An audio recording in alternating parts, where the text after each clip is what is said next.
great academies of the rabbis were established and thousands of new laws formulated. There, those same Pharisees who killed Jesus Christ remained the undisputed rulers of Judaism. In Babylon, the Pharisees codified their oral traditions into the Babylonian Talmud, the written form of that oral tradition which Jesus so bitterly rebuked. The Talmud reveals how deep was Israel's apostasy. The Talmud also helps us understand the basis for Christ's unflattering descriptions of the Pharisees. Jesus described the Pharisees as hypocrites, children of hell, blind guides, whited sepulchres, full of dead men's bones.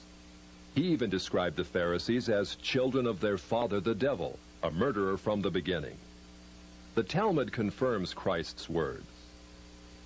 In the Talmud, in Treatise Sanhedrin, an extensive passage describes the right of the Pharisee to kill anyone, just as long as he did so indirectly. As one of dozens of examples, the Talmud tells us that if one bound his neighbor and he died of starvation, he is not liable to execution. In such an indirect manner, the Pharisees also killed Christ. Manipulating the Romans to actually wield the spear and sword, the Pharisees claimed, as their descendants do today, that since the Romans were the direct cause of the death of Christ, it is the Romans, not the Jews, who are guilty. Christ also called the Pharisees adulterers, an adulterous generation. The Talmud provides generous loopholes for adultery. It says the penalty for adultery does not include sex with a minor, the wife of a minor, or the wife of a heathen. The Talmud also encourages seduction of unwed adolescent girls called designated bondmaids. But it's important how such rapes are performed. With the designated bondmaid, one is guilty only in the case of natural connection, but not in the case of perverse connection. The Pharisees reasoned that rape in a perverted manner is outside the jurisdiction of the law. Normal rape, however, was punishable. In Babylon, sexual perversion of every kind had been a way of life for millenniums. The Pharisees were deeply influenced by such practices. In 3 of the major treatises of the Talmud are found extensive passages which give legal endorsement to seduce and marry 3-year-old baby girls. In fact, many of the greatest rabbis of the Talmud, including Simeon ben Yochai, upheld this privilege. Today in Israel, thousands of Jews go to Meron every year to venerate the memory of Simeon ben Yochai, one of the most respected rabbis in the history of Judaism. In one of dozens of endorsements of child sex, Simeon ben Yochai said, "A proselyte under the age of 3 years and a day is permitted to marry a priest." Agreeing with ben Yochai, the great Rabbah said, "When a grown-up man has intercourse with a little girl, it is nothing, for when the girl is less than this, 3 years and a day, it is as if one put the finger into the eye." The footnote to this passage says, "As tears come to the eye again and again, so does virginity come back to the little girl under 3 years." The same section confirms that sexual activity with small boys is in the same category. The intercourse of a small boy is not regarded as a sexual act. In addition to adulterers, Christ, in the story of the Good Samaritan, portrayed the Pharisees as racial bigots, too self-righteous to respond to the suffering of one who was not a Jew. It is true, because of the wickedness of the Canaanites, which included sodomy and infant sacrifice, Israel had been commanded by God to be harsh in her treatment of the inhabitants of the land. God made it clear that the Canaanites were not simply to be avoided, but destroyed. By the time of the New Testament, this method of preserving God's kingdom by separation and the sword had become obsolete. God no longer made a racial difference between men. But the Pharisees were unfazed by God's new agenda. The Talmud was finally written down nearly 5 centuries after Christ, yet its critical, even homicidal attitudes toward Gentiles might have been lifted out of the book of Joshua. However, the quickest way to grasp the Talmudic view of Gentiles is not directly from the Talmud, but from the Jewish encyclopedias. If we quote an isolated opinion from the Talmud, a rabbi may quickly object, saying, But that is not the overall opinion of the Talmud. That is not the definitive view. What the Jewish Encyclopedia provides us is a definitive overview of perhaps hundreds of rabbinic statements on any subject, giving us accurate summaries of what the Talmud generally teaches. In its article on Gentiles, the Jewish Encyclopedia begins to define what makes a Jew so different from a Gentile. According to the rabbis, only Israelites are men. Gentiles they class not as men, but as barbarians. Since Gentiles are not men in the fullest sense, so the Gentile is not a neighbor of a Jew. Further, since Gentile laws were too crude to admit of reciprocity, meaning too crude to be taken seriously, the Gentile was forever beneath the Jew. Gentiles were outlawed by God from the beginning, and thus had no property rights. The Almighty offered the Torah to the Gentile nations also, but since they refused to accept it, he withdrew his shining legal protection from them and transferred their property rights to Israel, who observed his law. Since the Talmud outlawed the child, or issue of a Gentile, as that of a beast, a Gentile had as little legal rights in a Jewish court as did an animal. The Talmud states that if a Gentile sue an Israelite, the verdict is for the defendant, the Israelite.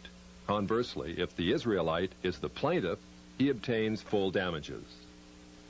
Because the Talmud conspires against Gentiles, if a Jew was ever caught telling a Gentile what the Talmud really says, such a person deserves death. So vile was the nature of a Gentile that the great Simeon ben Yohai said, "The best among the Gentiles deserves to be killed. The best of snakes ought to have its head crushed." Jews, however, are exalted beings in the Talmud, worthy of praise. Christ described the Pharisee who blessed himself, saying, "I thank thee, Lord, that I am not as other men." An eminent Talmudic rabbi says the same. "Blessed be thou, who hast not made me a goy," or Gentile. There is a special antagonism between the Talmud and Jesus. The Talmud attacks him everywhere it can, even his mother. Mary, the Talmud says, was a whore who mated with carpenters. She who was the descendant of princes and governors played the harlot with carpenters. It naturally followed that the scribes declared Christ to be a bastard. In its article on Jesus, the Jewish Encyclopedia says that Jewish writings defame Christ. It is the tendency of all these sources to belittle the person of Jesus by ascribing to him illegitimate birth, magic, and a shameful death. Jesus, according to this article, was considered one of the three worst enemies of Judaism who came to an ignoble end. The Talmud says they subjected him to 4 deaths: stoning, burning, decapitation, and strangling. The Talmud also says he is now in hell, punished with boiling hot excrement. What is Christ's advice as he speaks to us out of hell? The Jewish Encyclopedia quotes Jesus as telling us above all to bless the Jews. He says, "Further their well-being. Do nothing to their detriment. Whoever touches them touches even the apple of his eye." Christians, as followers of the false prophet Jesus, also deserve death. The Jewish Encyclopedia again recaps the Talmud's position. A Gentile observing the Sabbath deserves death. The testimony of a Christian was not admitted in evidence in Jewish courts, and an Israelite who found anything belonging to one who was a Christian was forbidden to return it to him. The Pharisees, through their Talmud, thus gave the Jews an ethic which encouraged bigotry and isolation. But it did worse than that. It invited persecution.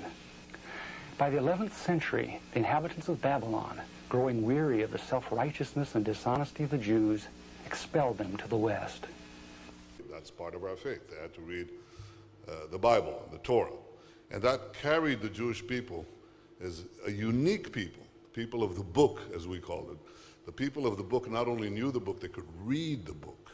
The capacity to ask questions, which is what the Talmudic tradition did across Jewish communities. It never defined the end of knowledge. It never put an exclamation mark on truth.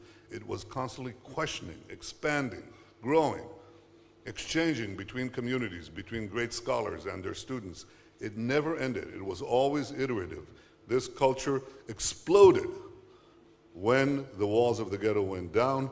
This same tradition, this same culture is part of us. It's deeply ingrained in our culture, in our thinking, in our traditions. Israel's fight is our fight. We are one. We are united.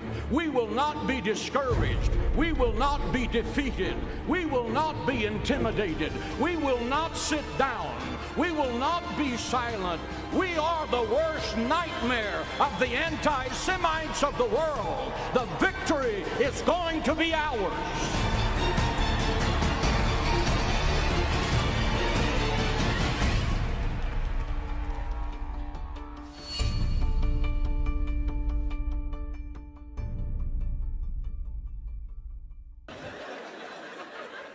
I don't care. Good. I hope the Jews did kill Christ. I'd do it again. I'd fucking do it again in a second. Leave. You need to. You can't come in here. This is not your house. This is not your house. We killed Jesus. We're proud of it. Where are you? We're gonna kill you and the Pharisees.